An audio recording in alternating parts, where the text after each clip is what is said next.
Então, hoje é um prazer termos o Alexandre aqui conosco, né? Falando sobre no mês da consciência negra. Eu passo a palavra para Maria Gabriela, então, que vai apresentá-lo, né? E muito agradecida, então, por teres aceitado, Alexandre. Obrigado, El. Então, boa tarde a todos e todas. O Alexandre Barbosa é graduando em Ciências Sociais, pesquisador Babalawo, sacerdote do culto Orunmila Ifá, atua há mais de 3 décadas no Carnaval de Porto Alegre. Em paralelo, atua na indústria da editoração, divulgação, promoção e venda de material didático para didático, que nem a Cris falou antes, ensino acadêmico e interesse geral. Ministra palestras sobre a temática antropológica cultural dos africanos em diáspora para brasileiros e também para estrangeiros.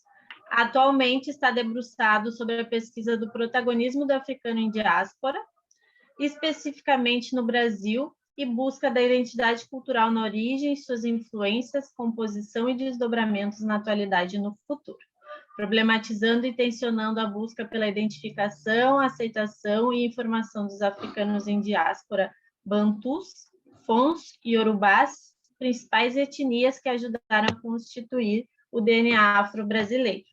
Então, muito obrigada, Alexandre, pela tua presença, por ter aceitado o nosso convite, e eu passo a palavra para ti. Obrigado, Gabriela. Obrigado, Cristina. Obrigado a PUC aí pelo convite para a gente poder conversar um pouco sobre um assunto que é cada vez mais latente nos dias atuais, né? Mas eu quero começar, então, a minha fala. Eu sei que aí os nossos espectadores, enfim, talvez não tenham mais de 40 anos, mas eu quero começar essa fala cantando assim. Será que já raiou a liberdade ou se foi tudo ilusão? Fazendo uma parte, pergunte ao Criador, quem criou essa aquarela, livre do açoite da sá, preso na miséria da favela. Sonhei que Zumbi dos Palmares voltou. Samba da Grande de 1988, em alusão aos 100 anos da Alforria dos Negros, ou da Carta de Alforria, pela princesa Isabel. E será que realmente nós estamos livres? Nós, negros, estamos livres?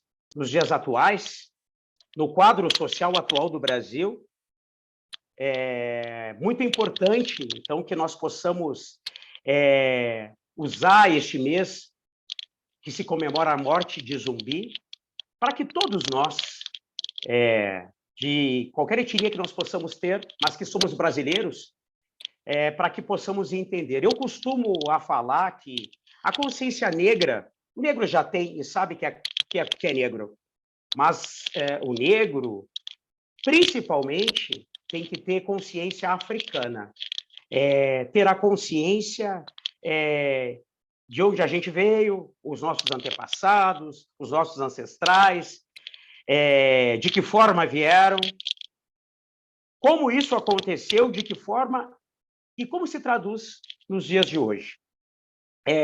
Nós poderíamos falar de várias questões referente à negritude, às africanidades, né? Mas eu escolhi um recorte para a gente poder falar um pouquinho sobre racismo estrutural,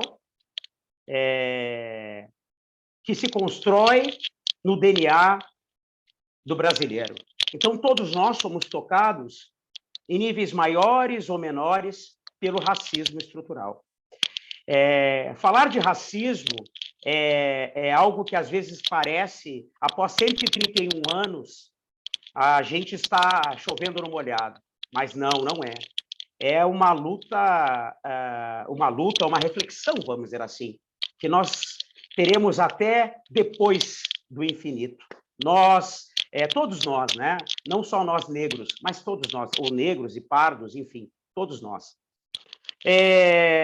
Para citar aqui um sociólogo chamado Gilberto Freire, do início do século XX, ele dizia que, para ele, né, O Brasil era um país miscigenado, então aqui nós não teríamos problema, nós teríamos um processo de igualdade racial melhor. Lê do engano. Em Casa Grande Senzala, se observa muito isso. O livro, um texto, uma obra que é do início do século, mas que é referencial até hoje. E eu quero fazer um aporte e falar um pouquinho sobre essa construção de Gilberto Freire, que achava que a miscigenação era sinônimo de igualdade etnorracial. Mas nós sabemos que não. Na verdade, a miscigenação tem um lado positivo, teve um lado positivo no Brasil, foi ótimo, mas também teve o seu lado negativo, de poder, então, acabar escondendo muito desse racismo estrutural. O racismo estrutural, ele está, como se diz, estruturado em toda a sociedade brasileira, ele está dentro, né, da sociedade, do nosso dia a dia, do nosso convívio. E é necessário que possamos sempre tentar entender alguns dados. Eu quero falar para vocês um pouquinho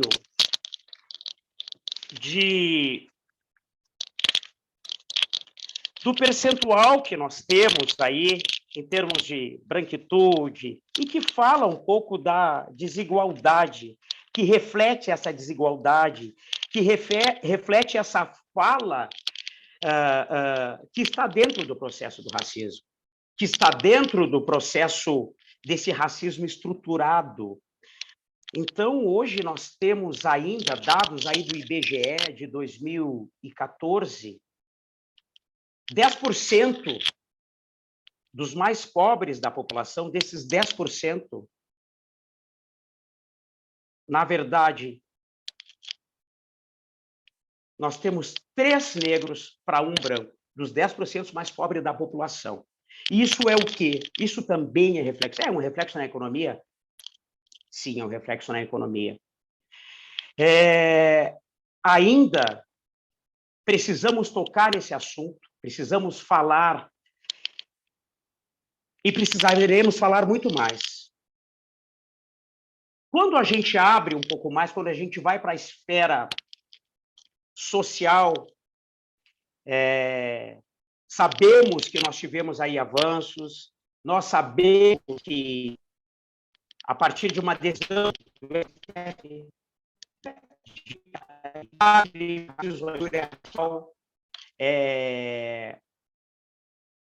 isso vem nos favorecendo, mas nós sabemos que nós precisamos muito mais. Alexandre. Pois não, pois não. O teu microfone está batendo no colar. Tá dando barulho? Tá dando barulho?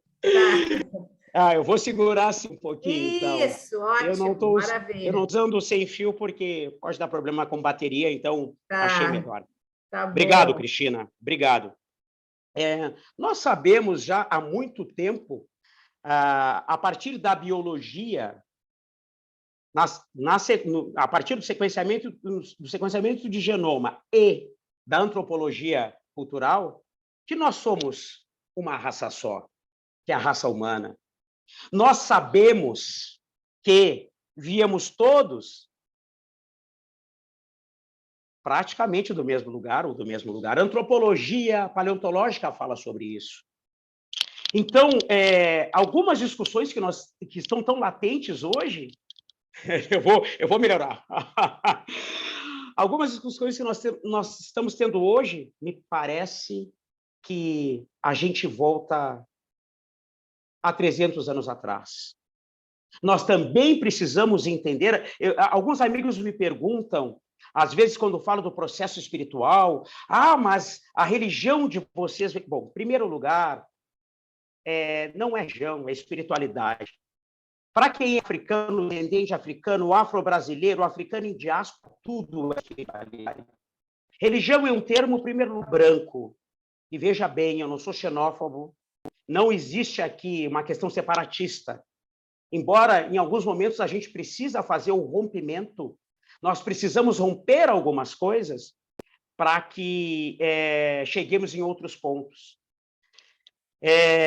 Então, a espiritualidade, a sabedoria ancestral africana, ela não é cartesiana, mas ela é fato que nos influencia até hoje, influencia todos nós. Nós poderíamos falar que os primeiros africanos que chegaram aqui, que foram os bantus, que influenciaram a língua, o português brasileiro, o português falado no Brasil. Vamos falar de etimologia da palavra? Ninguém diz, eu vou tirar uma soneca, todo mundo diz, eu vou cochilar. Ninguém diz o meu filho mais novo, as pessoas falam meu filho caçula. Gente, é claro que quem é especialista que vai querer saber um pouco mais sobre isso. Mas isso fala tanta coisa, fala tanto dos saberes ancestrais, fala tanto deste povo, do nosso povo. A primeira parte, então, do processo escravocrata no Brasil, os primeiros africanos que chegam aqui são os bantus negros de Benguela, Congo, Angola, Luanda. Praticamente eram 3 bantus, e isso a gente pode referenciar aí antropólogo Luiz Parés, da Unicamp, que fez um quadro, quando fala da formação do candomblé no Brasil, fez um quadro falando do processo escravocrata, que começa no Brasil, a Roda de Cachoeira. Então, os primeiros negros aqui,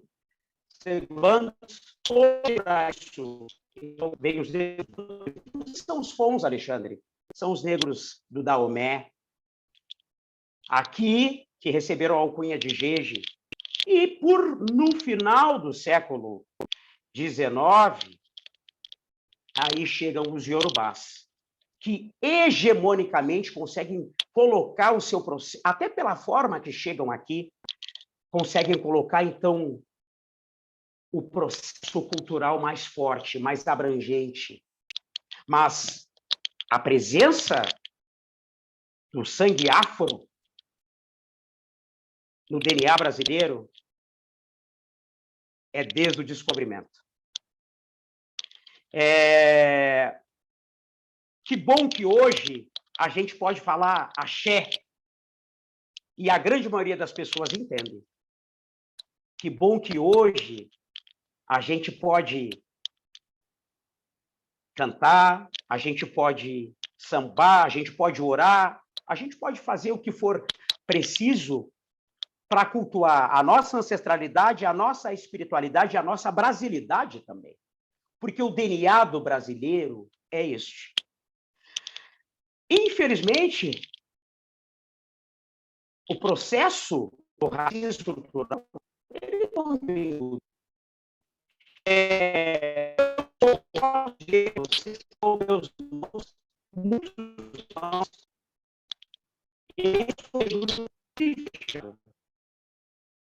porque tenho a minha casa, porque tenho acesso, tive um acesso, 48 anos, tive acesso legal à educação, a outra época, e fui buscando também o que eu tinha que buscar.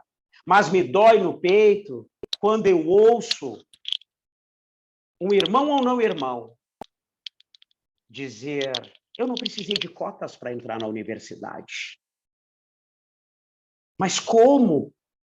E eu entendo também que existe uma questão de educação básica fundamental. Nossa querida Elza Soares já fala Exu nas escolas. E o que ela quer dizer com isso? Independente da educação espiritual de cada um e filosófica, ela quer dizer que a cultura africana ela precisa estar, uma cultura indígena, assim, uma cultura caucasiana, ela precisa estar na educação para a lei.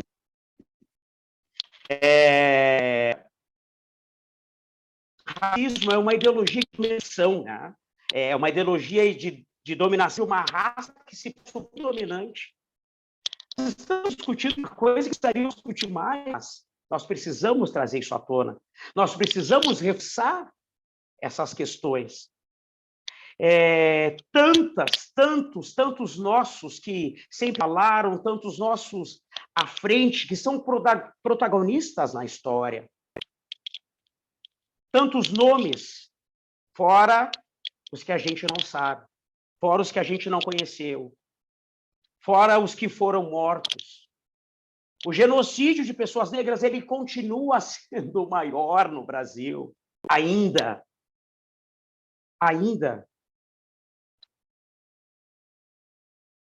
Meu Deus, até quando? Então, voltando a falar um pouco mais sobre essa questão da estruturação, do racismo estrutural, nós vamos lutar, nós vamos conversar, nós vamos falar e vamos nos desconstruir, para usar termos da antropologia, nos desconstruir, nos construir novamente. Porque na nossa consciência, nós sabemos, não, eu não sou uma pessoa preconceituosa, eu não sou uma pessoa que discrimino, mas nós temos coisas arraigadas e estruturadas. E o racismo estrutural, ele dá conta disso, ele quer falar sobre isso, ele quer dizer sobre isso, ele quer falar sobre isso.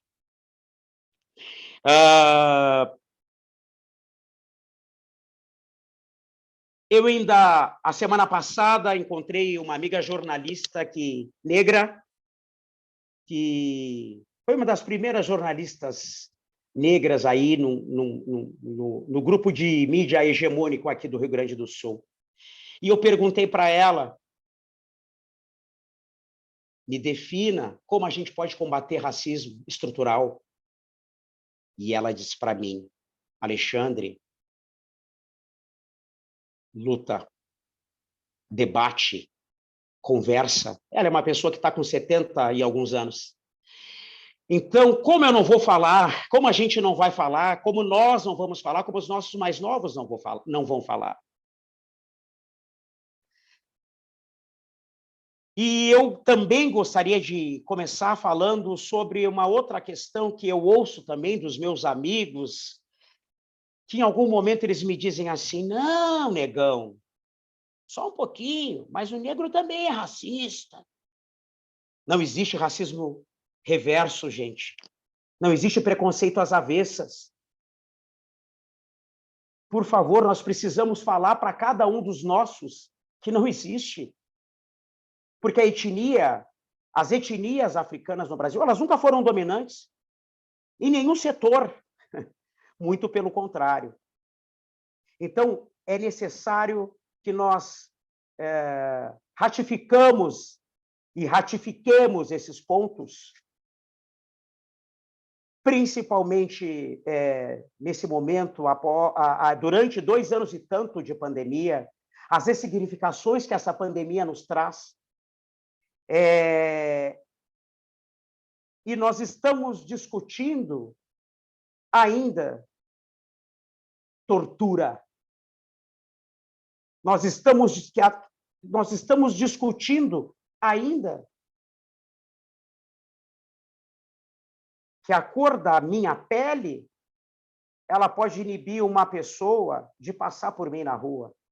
Nós estamos falando sobre isso ainda. Mas vamos falar quanto for necessário.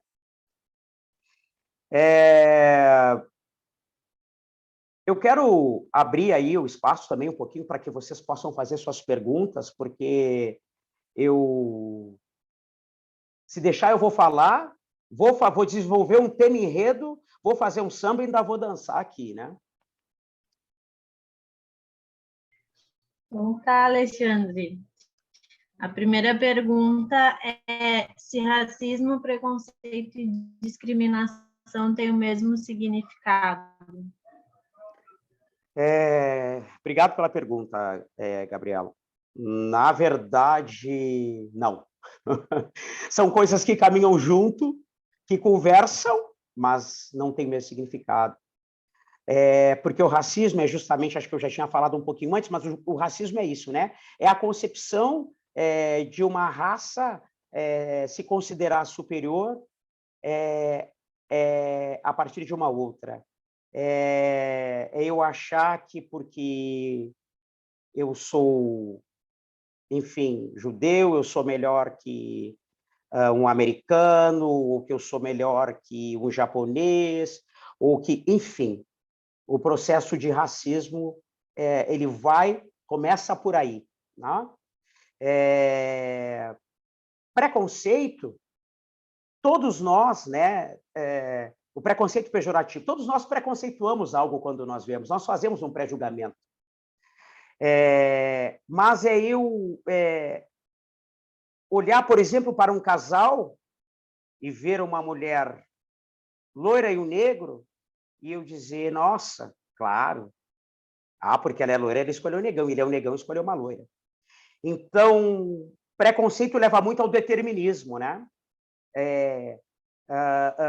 Nos faz pré-julgar, e o pior ainda, nos faz, em alguns momentos, afirmar determinada situação só porque a gente viu no primeiro momento. Então, e a discriminação é justamente eu precisar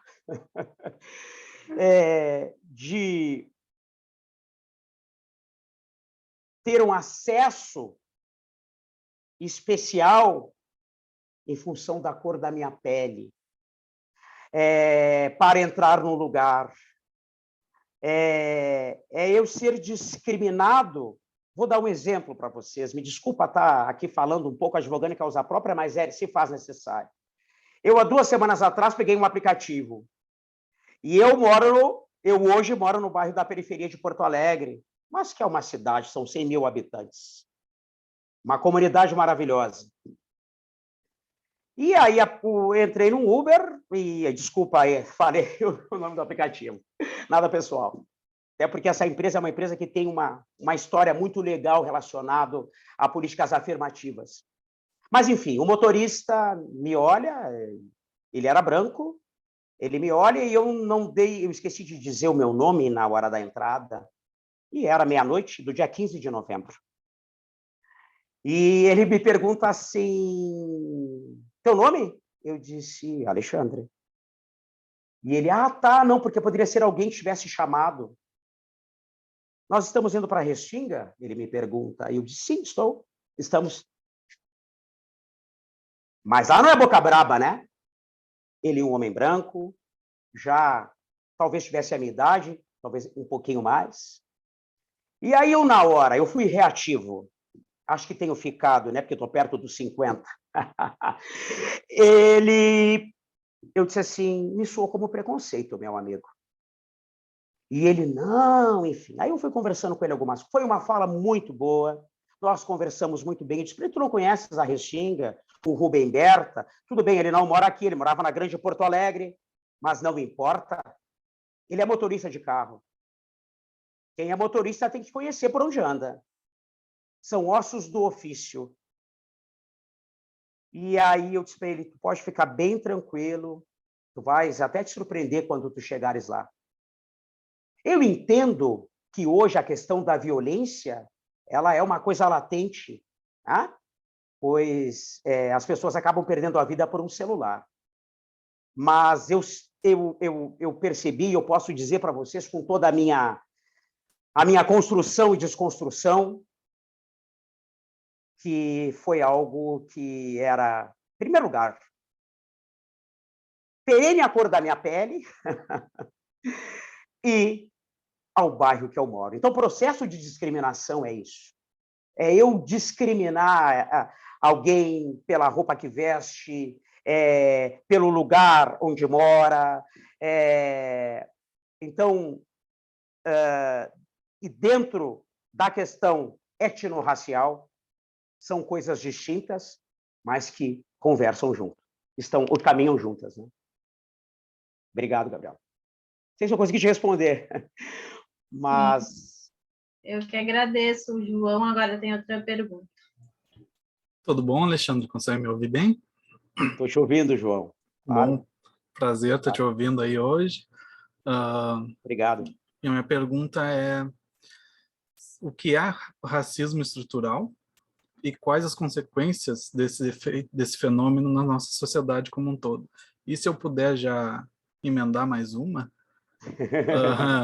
Okay. Semestre passado, eu faço letras em inglês, né? Beleza. Eu fui aluno aí Do Letras em Inglês. Beleza. E semestre passado, na cadeira de estágio, eu fiz um plano de aula, né? Onde eu abordei racismo no futebol. Ok. E já puxei a relação aí do racismo estrutural, né? Com a relação de técnicos e presidentes de clubes.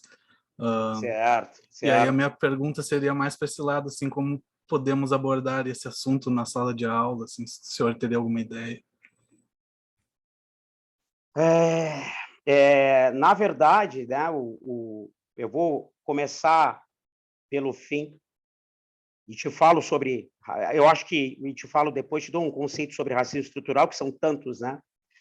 Mas, por exemplo, futebol, eu tive um professor aí da PUC que ele era colorado doente. O dia que o Grêmio jogava, meus colegas gremistas sofriam demais. E o futebol, que é algo, a princípio, né, que não teria cores, só a cor da camiseta, a cor do time.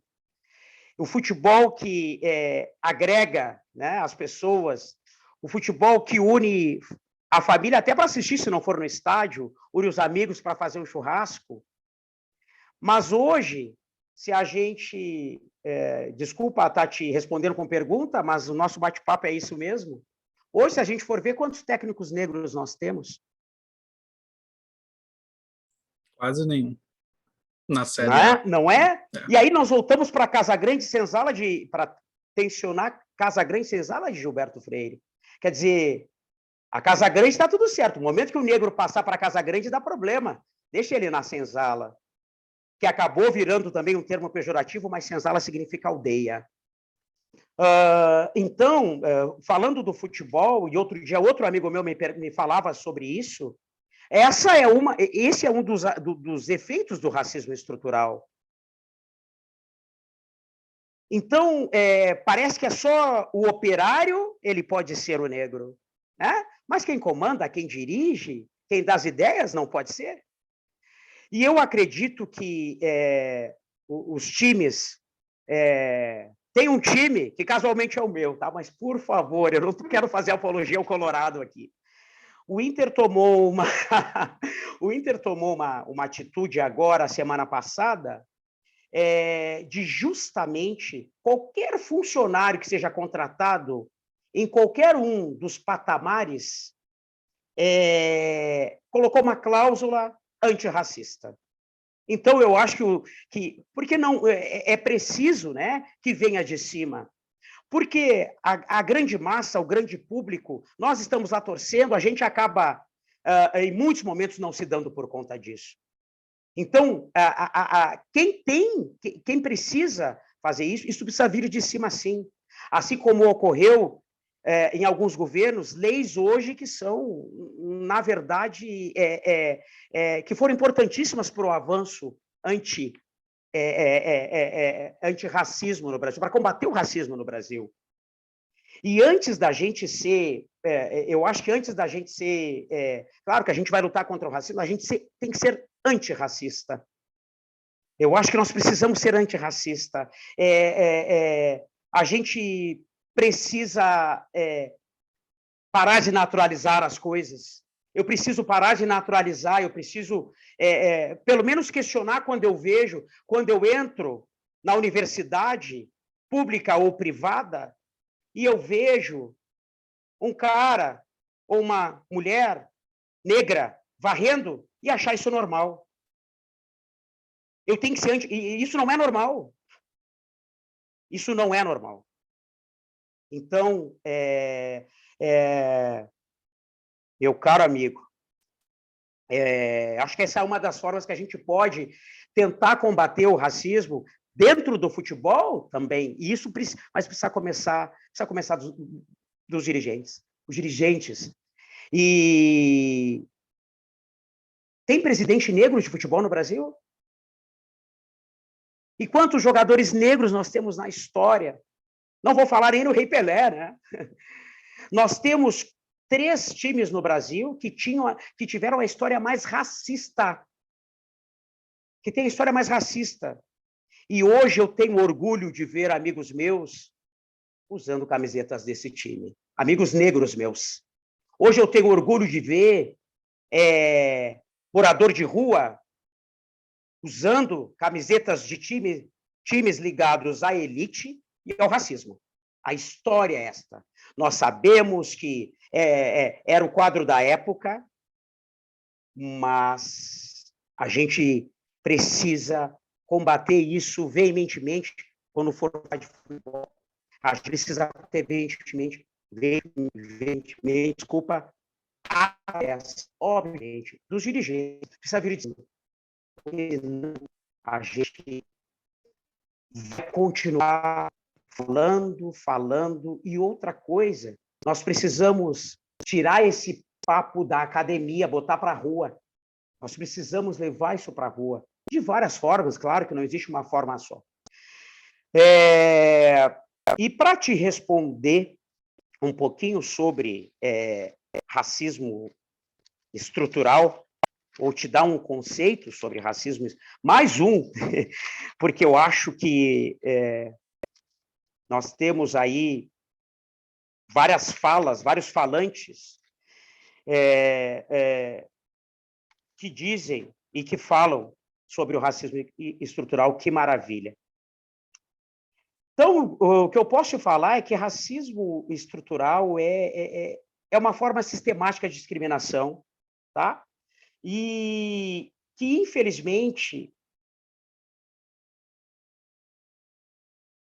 ela está no nosso consciente e no nosso inconsciente. E isto vai gerando privilégios para as individualidades e desvantagens também para as individualidades, tocando o nosso coletivo como um todo, tocando a sociedade como um todo, tocando todas as esferas da sociedade, tocando, inclusive, as esferas que o negro está mais inserido. Embora o negro esteja inserido em todas. Só que parece que ele tem que aparecer só para falar sobre a negritude. Não. Não. É orgulho falar sobre a negritude, é orgulho falar sobre a africanidade. Mas em quantos momentos, vou te dar mais um exemplo sobre racismo estrutural, talvez para corroborar com esse conceito. Eu tenho amigos aí que eu falo muito, converso muito sobre isso, e às vezes a gente traz isso. Teve um momento que eu estava no lazer, chego em um lugar em Porto Alegre, estaciono, na época, o carro que eu estava dirigindo, e eu vou atravessar a rua. E eu estava no centro da cidade, só que já havia acabado o meu trabalho, era verão. Eu dobrei as minhas calças e tirei a camisa. E eu atravessei o carro. Quando eu atravesso o carro, e era final de tarde, viu? Não era nem de noite. Quando eu atravesso, o cara diz assim para mim, e aí, brother, bem cuidado aí? E eu disse assim, bem cuidado. Isso é racismo estrutural. Eu estou te falando só um pouquinho da minha pele, mas eu poderia contar várias histórias. Um outro momento também na mesma rua, e uma rua que diríamos que talvez tu poderia... Não, mas aqui vai ser difícil tu encontrar pessoas que... Porque é óbvio que a pessoa não fez isso de propósito, mas está na estrutura dele. É quando aquela moça, na torcida do Grêmio, chamou o Aranha de macaco.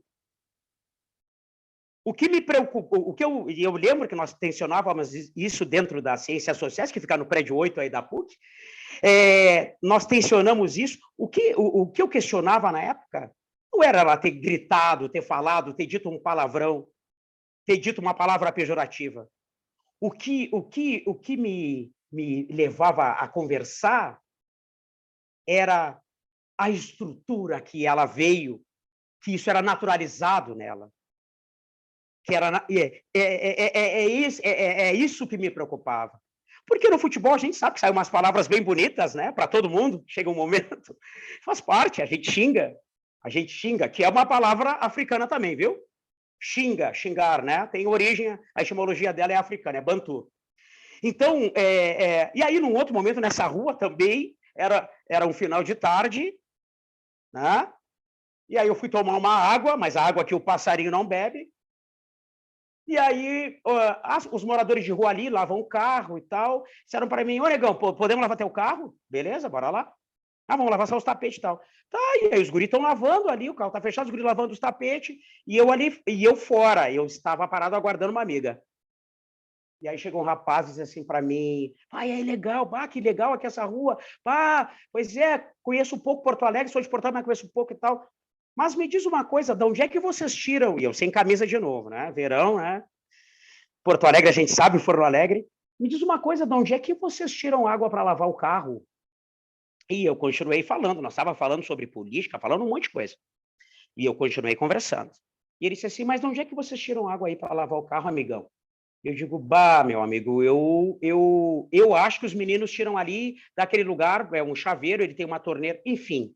Isso é resposta, isso é o racismo estrutural. Ele está contido.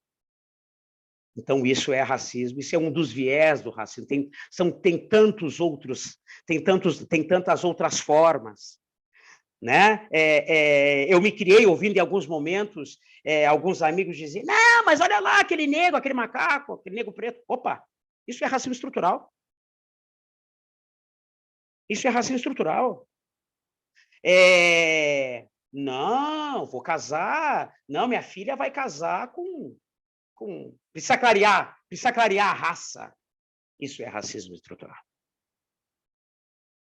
sei se eu consegui te responder, João, mas acredito perfeito, que... Perfeito. Obrigado, viu? Muito obrigado pela pergunta e pela elucidação aí. Maravilha. Eu que agradeço. Agora acho que a Helena vai fazer uma pergunta. Isso. Boa tarde. Eu queria saber a questão também, aproveitando o gancho, do racismo estrutural. Ele é igual em todas as camadas da nossa sociedade? Ou existe uma diferença, existe uma camada, um nicho da nossa sociedade onde ele é mais acentuado? Na verdade, existem níveis, desculpa, Helena, né? Helena? Isso. Obrigado pela pergunta. Na verdade, sim, existem níveis, e existem nichos que o racismo estrutural ele se encontra mais forte. Mas quando a gente fala de racismo estrutural, nós estamos falando de estrutura. E estrutura é algo que é a estruturação da sociedade, né? A estruturação dessa sociedade que nós vivemos. Alguns pesquisadores acreditam que o racismo, em alguns nichos da sociedade, ele se acentua mais. Mas o racismo estrutural, eu posso te dizer que ele está presente em todas as partes, porque ele é da estrutura da sociedade. O racismo estrutural é algo que nós temos, que nós vamos combater e falar muito durante muito tempo. Existem alguns prognósticos aí que talvez em 2084 a equiparidade em termos salarial, em termos de moradia, enfim, que os negros e pardos possam chegar lá em 2084 nesse nível. Então, o racismo estrutural, ele acontece em todas as camadas da sociedade. Ele pode aparecer mais latente em algum viés, mas ele está presente em todos os nichos, em todos os lugares. Eu posso dizer para vocês, da minha percepção, obviamente, não quero ser o dono de verdade nenhuma, mas aquilo que eu venho sentindo nas áreas que eu atuei durante, e tenho atuado durante algum tempo, mesmo dentro dos territórios negros, nós somos tocados pelo racismo estrutural, que é fundamentado a partir de uma concepção de uma raça dominante. É claro que essa ideia não é do negro. É claro que essa ideia não é do índio. Mas, infelizmente, nós nascemos, em primeiro lugar, no mundo ocidental. Nós nascemos em uma era onde era naturalizado ou é naturalizado ser minoria. E quando se fala em minoria, e quando eles falam em minoria querendo dizer que os pardos, negros e, enfim, são minoria. Mas não. É preciso também salientar, e a gente pede muito, né? Inclusive para a academia, que minoria é em sentido de representatividade. Porque nós sabemos que somos a maioria. Mas também para sair um pouco desse ranço de mais ou menos, como disse uma amiga para mim, nossa, Alexandre, às vezes eu fico cansada de falar sobre algumas questões. Não, a gente não pode cansar. A gente não deve cansar. Porque a gente vai falar até depois do além, até em outra. Nosso pensamento permanece. Assim é o pensamento africano. Como é que o africano se torna imortal? Porque o pensamento da ancestralidade africana é porque, a partir de determinado momento que eu saí desta dimensão, eu estarei perpetuado na memória dos meus sucessores. Assim como os meus antepassados e ancestrais estão perpetuados na minha memória. E não só na memória, porque a memória é o campo subjetivo. A memória, vamos dizer que ela é o campo de aspectos mais cognitivos do pensamento. Mas está no meu DNA. Está aqui. Também nós, há um tempo atrás, nós não sabíamos, né? Não podíamos saber qual era, não podíamos fazer a nossa árvore genealógica. Hoje nós podemos fazer.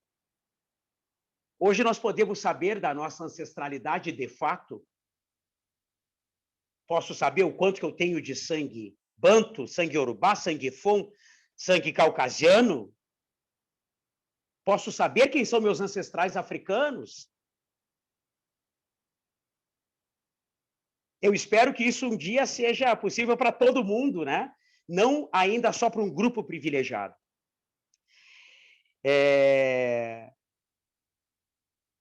O racismo estrutural, ele acontece, na minha opinião, em todas as camadas da sociedade, Helena. Em todos os pontos, em todos os nichos. Porém, eu acho que em alguns momentos ele é menos acentuado, em outros momentos a gente não precisa... a gente volta um pouquinho na morte de George Clooney nos Estados Unidos, na morte do João Alberto aqui no Carrefour, em Porto Alegre. E aí a gente pode falar, a gente pode entender que o racismo estrutural, ele está em tudo. Obrigado pela pergunta. Eu que agradeço pela resposta. Agora é a Duda. Boa tarde, Alexandre. Tudo bem? Boa tarde, Duda. Tudo bem? Tudo. A minha pergunta é, assim, se a miscigenação ela é um fator, né, decisivo para a formação do DNA brasileiro, né? Então, até qual ponto essa miscigenação ela é sinônimo de igualdade e equilíbrio étnico-racial? Obrigado, Duda, pela pergunta. Maravilha. Eu acredito que a miscigenação ela tem um lado muito positivo, né? Porque essa é a construção do nosso Brasil, né? Eu poder saber que o meu cabelo é crespo, mas a minha pele é clara. Mas por que a minha pele é clara? Minha pele é clara porque o meu avô, a minha avó, a minha mãe, o meu pai é branco, a minha mãe, ou meu pai é preto, ou é alemão, ou é japonês. Então, a miscigenação, quando ela acontece no Brasil e que dá essa lá nos primórdios, né? Ela começa num processo primeiro do negro ser enxergado, a mulher negra ser enxergada apenas como objeto sexual, né? Ela se dá a partir daí. Ela começa aí. Ela começa de uma forma horrível. Mas depois, eu lembro que, ainda no século passado, eu via alguns amigos dizer, não, mas eu prefiro uma preta. Meu Deus.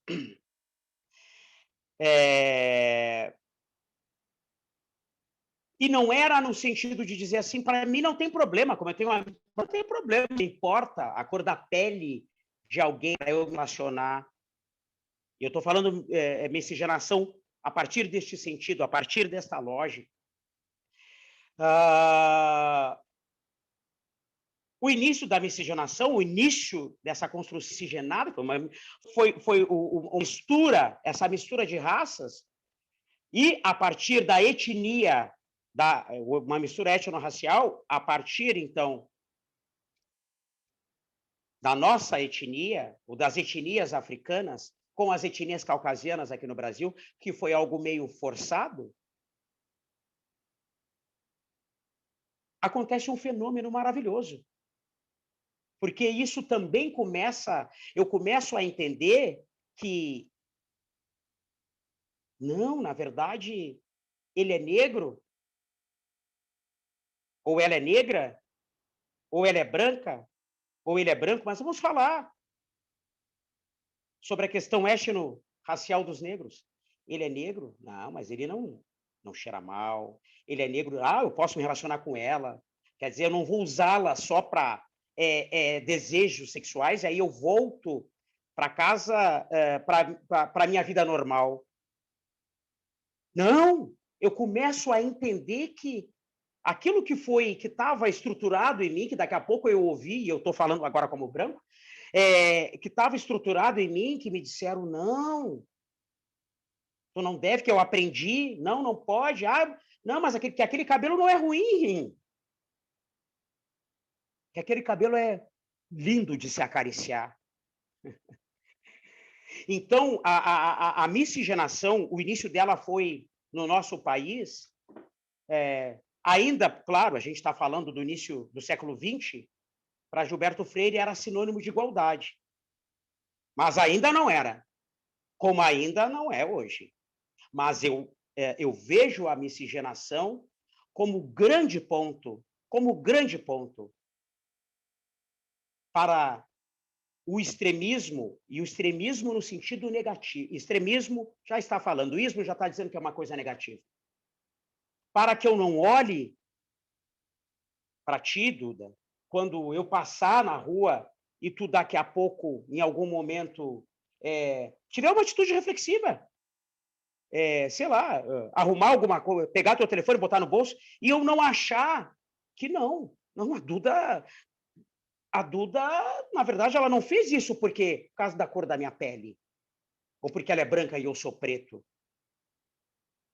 Então, a miscigenação positiva, que traz um campus universitário, que traz uma faculdade, que traz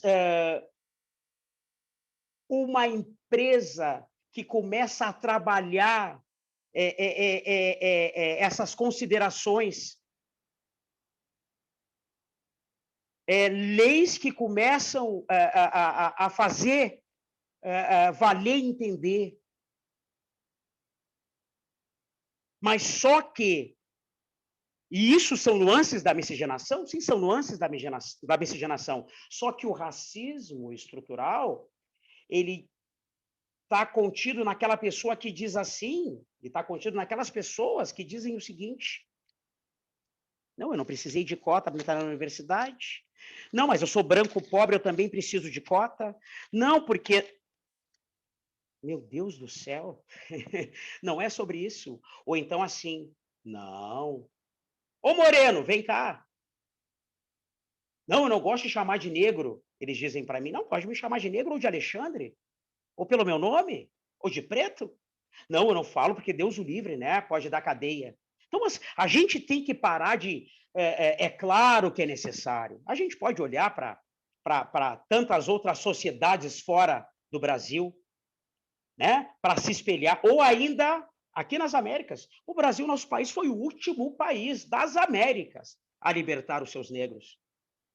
E o pior, libertou, mas libertou para quê? Como diz essa estrofe do Samba da Amanda que eu começo. Quem criou essa aquarela? Livre do açoite da senzala ou preso na miséria da favela.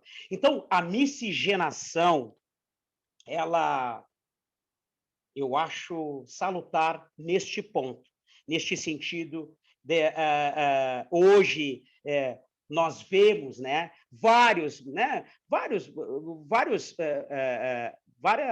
adultos, vários jovens aí já miscigenados e desconstruídos, e miscigenados e olhando, enxergando e lutando por um país antirracista.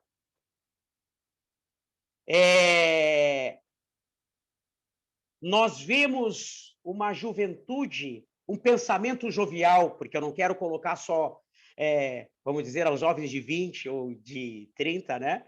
Mas uma juventude, ou um pensamento jovial, olhando e caminhando neste sentido.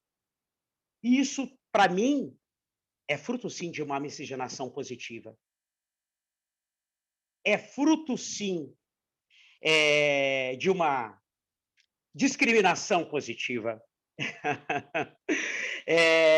Claro, para poder falar de discriminação positiva ou não positiva, nós teríamos que ter mais tempo, né? Mas eu acho que a miscigenação é fruto, ela traz, né? A miscigenação positiva traz essa discriminação positiva. Alexandre, o que é discriminação positiva? Sistema de cotas é uma discriminação positiva.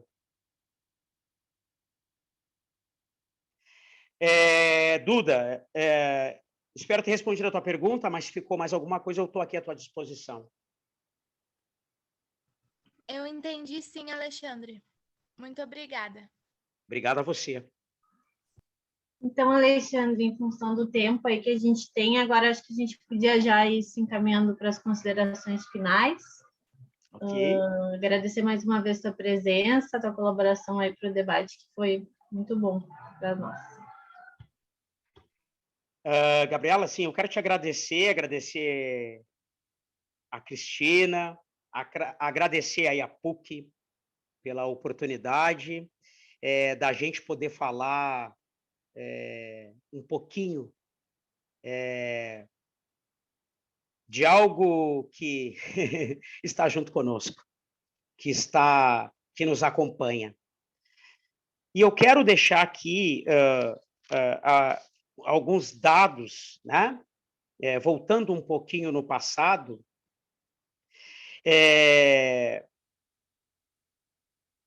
aqui no Brasil, o racismo estrutural ele não é à toa, né?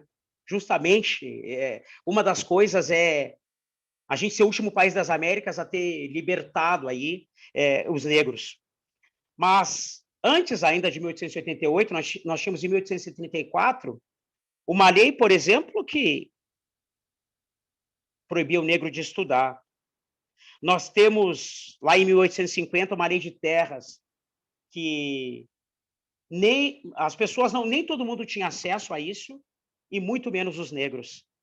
Então, eu entendo e sei, claro, que as coisas evoluíram, que os tempos são outros e que nós tivemos avanços.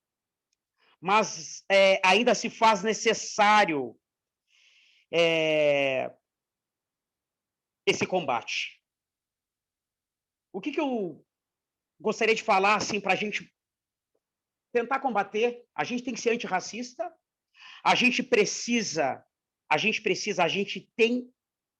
é necessário deixar de naturalizar eu tenho que deixar de naturalizar e tenho que deixar de estranhar. Eu tenho que deixar de estranhar. Eu não posso entrar num hospital grande em Porto Alegre e ver uma negra de jaleco branco e achar que ela é técnica de enfermagem. Por que ela não pode ser a médica? Então, racismo estrutural é isso, e a gente tem que combater essas coisas junto com a gente, tem que estar desconstruindo isso todo dia.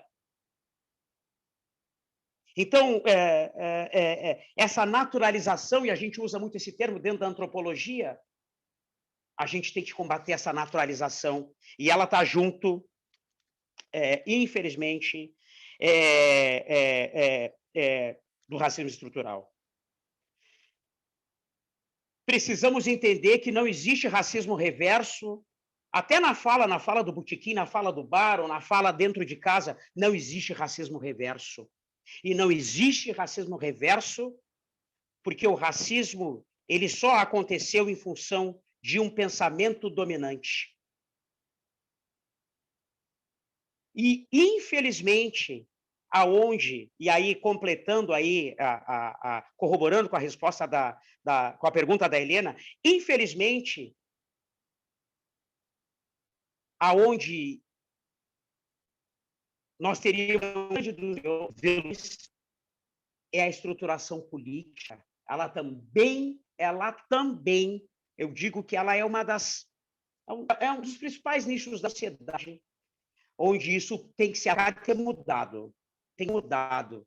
Né? Falar de reforma política nesse país, falar, inclusive, sobre o processo de sermos antirracista. Raça é uma só, é a humana. A partir do sequenciamento do genoma, da biologia e da antropologia cultural, raça, nós somos uma só. Nós somos uma só. Por favor, é necessário que nós precisamos entender. É necessário que nós saibamos, e principalmente nós negros, quem foi Zumbi? Quem foi Zumbi dos Palmares? Qual é a etnia de Zumbi? É necessário que nós saibamos a importância de um símbolo, como foi derrubado aí, que nós sabemos, na Fundação Palmares, de um Oxé. Machado, referente, um ícone da ancestralidade africana. Como avanço, a gente pode colocar aí, nos últimos 20 anos, o Estatuto da Igualdade Racial, acho que em 2010, acho que é importante a gente sempre dar uma olhada.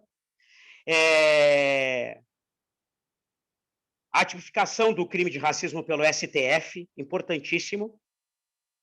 O sistema de cotas, nem se fala. O reconhecimento dos territórios dos povos originários. E povos originários, nós vamos falar dos povos, dos quilombos, nós vamos falar dos povos indígenas, enfim. E dentro da área da iniciativa privada, principalmente as empresas que têm programas, por exemplo, de trainee para negros. Sim, é necessário. Mais uma vez, eu quero agradecer a vocês, quero deixar também como dica que vocês leiam, aqueles que têm interesse sobre o assunto, Djalmira Ribeiro, Conceição Evaristo, no espaço da geografia social e política, Milton Santos, para fora desse país, Chimamanda, que vocês se interem da vida de Angela Davis, que era uma americana maravilhosa, protagonista também na história, que leiam Luiz Almeida, Silvia Almeida, que fala muito bem sobre racismo estrutural, a partir de uma ótica feminina, a partir da dor da mãe negra, né? Que aí nós vamos aí para outros desdobramentos, é uma série chamada Feminismos Plurais, então recomendo. Muito obrigado mais uma vez, Gabriela, muito obrigado, professora Cristina, minha amiga querida, muito obrigado às perguntas, e que nós possamos sempre, não só no 20 de novembro, não só no novembro, não só no 13 de maio, mas que seja uma constante, que sejamos antirracistas.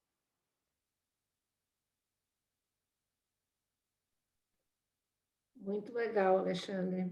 Como sempre, o Alexandre é dono de uma verbosidade. Eu adoro chamar o Alexandre para falar. Imagina, obrigado, né? obrigado, Cris, imagina. Então, assim, ó, valeu muito, muita saudade. Está na hora de a gente fazer as visitinhas um para o outro de novo, né? Pois Faz é. tempo. Pois é. Pensei na PUC esses dias, aí passar para te ver, mas digo, não sei se a Cris está, vou mandar um WhatsApp antes. Estaremos tudo dos conformes, tudo normalmente lá a partir de março, Alexandre. Ah, tá? beleza. Mesma sala, mesmo tudo te aguardando. Maravilha. Muito obrigado, Cris. Muito obrigado, viu? Muito obrigado pela amizade de tanto tempo, pela indicação, pela oportunidade e que sejamos sempre antirracistas. Obrigado à PUC aí pela oportunidade. Nós precisamos justamente disso. Nós queremos isso, estamos aqui. Muito obrigado. Eu que agradeço, né? A Maria Gabriela também. Obrigada pela presença de todos. E vamos combinando, então, para os próximos, tá? Fico à disposição. Então, tá. Axé. Axé. Um abraço. Axé.